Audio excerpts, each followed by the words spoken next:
what are you trying to do? Are you trying to disrupt, or are you trying to create something that's incremental?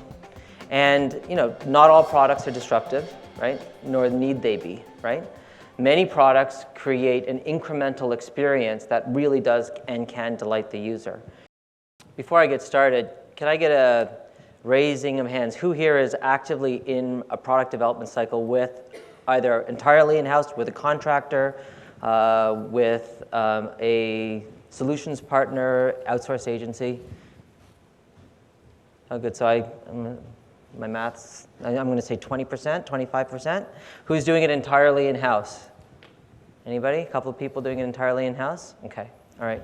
So the purpose of what I'd like to talk about is how do you decide, right? And how do you decide what you're going to do in-house and what you're going to do outside?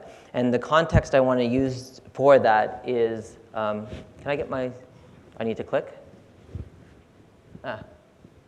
The rest of the story. And so, most of the time, as these guys have stated very clearly, there's, it's all about the user experience. And just as a quick background, so that you guys understand why I'm actually up here standing here, is Macadamian. We're a software design and development agency. We work across complex domains. So the types of problems that you guys are dealing with, where you've got hardware, software, and you've got a user experience. And we've been around for 18 years, we've built over 1,000, I've lost count, but we've released over 1,000 products over that time. So we've got some of that practice that you were talking about around product development.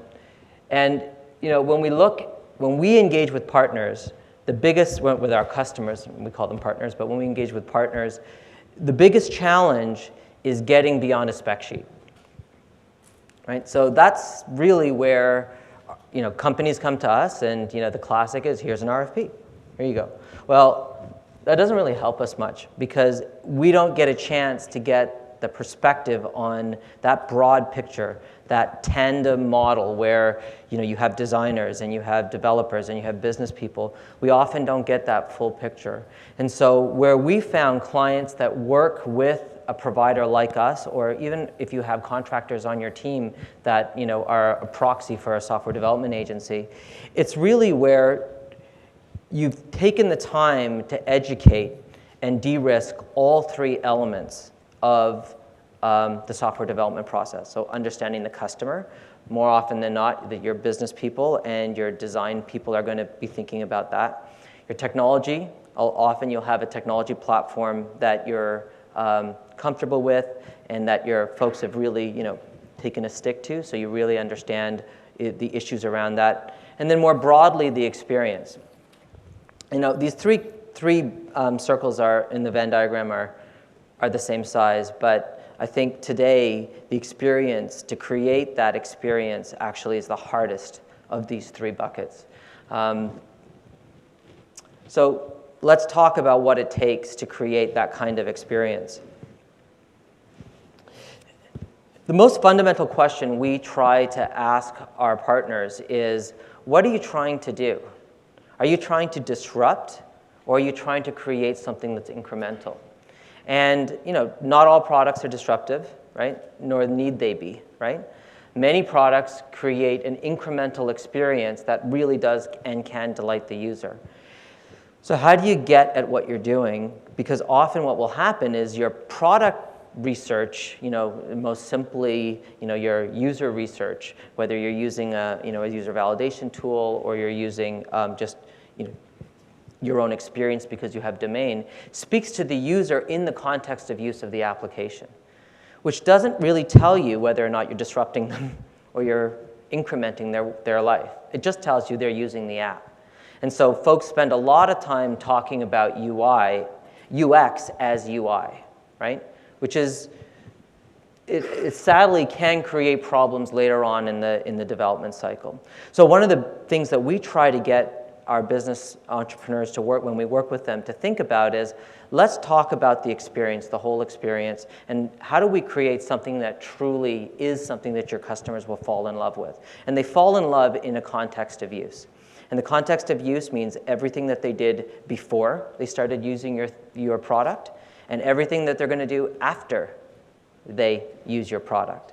So it's really understanding that entire customer journey. So this is how we, as a services provider, try to understand the customer journey. If you give us a spec sheet, all we'll understand are the features of your product. You give us wireframes, what we'll understand is where the visual assets go on the page. So what we'll spend a lot in our product development projects, really trying to understand, okay, so what's the first thing the user does when they think about the product?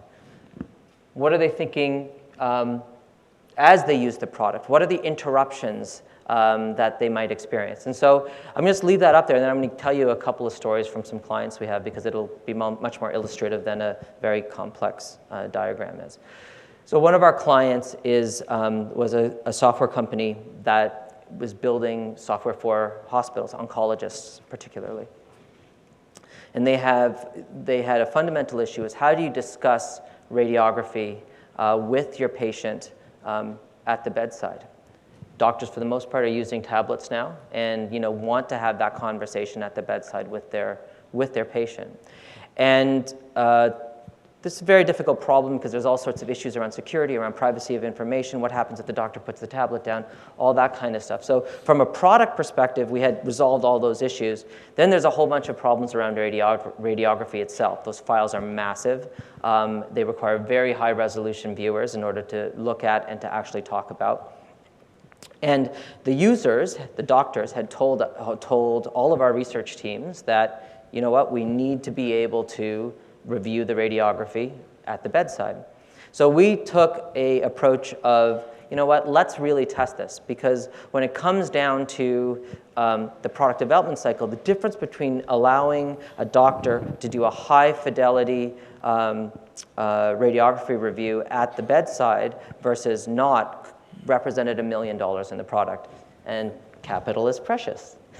So $1 million can do a lot of things. So what we did with our client was we actually observed doctors for a few weeks. And we watched how often these oncologists actually did the thing they said they wanted to do. And what we found was doctors don't review radiology at the bedside. They review it with other doctors. And so having it on an iPad was a waste of time. And so what we did instead was that we were able to identify a low-res version that gave the doctor what they needed so they could have the conversation. So the time at bedside was spent with the patient, the experience with the patient, as opposed to looking and navigating and pinching on a mobile platform. So that kind of insight only comes by observing your users in the context of use and looking at what they're doing before and what they're doing after. As entrepreneurs, we are very, very focused on our products, right? And we say, we're dealing with a customer in this time slice. The reality is you are part of an ecosystem. Your customers are using your products as part of an ecosystem. So it's critically important that you understand what they're doing before, what they're doing after. Is what you're going to do disrupt them? Is it going to be disruptive or incremental? And so the level of time you spend observing the users de-risk the other elements of product development. Now, one of the things that you'll note is probably you don't have time for this, right? I mean, I'm guessing some of you in the audience are thinking, well, I don't have time. I have to get the product out. I can't sit and watch people. And so what we recommend, quick and dirty methods, as part of the avoiding the traps kind of thing of observing users. One of them is the simplest one, if you're doing a consumer product, sit in a coffee shop and watch people doing things that would be analogous to your product. You can do this very easily. If you're doing a clinical product in a hospital, you can actually sit in waiting rooms and watch how workflows go. And you can do things in very quick and dirty ways that don't require advanced protocols, that let you understand the broader context of use.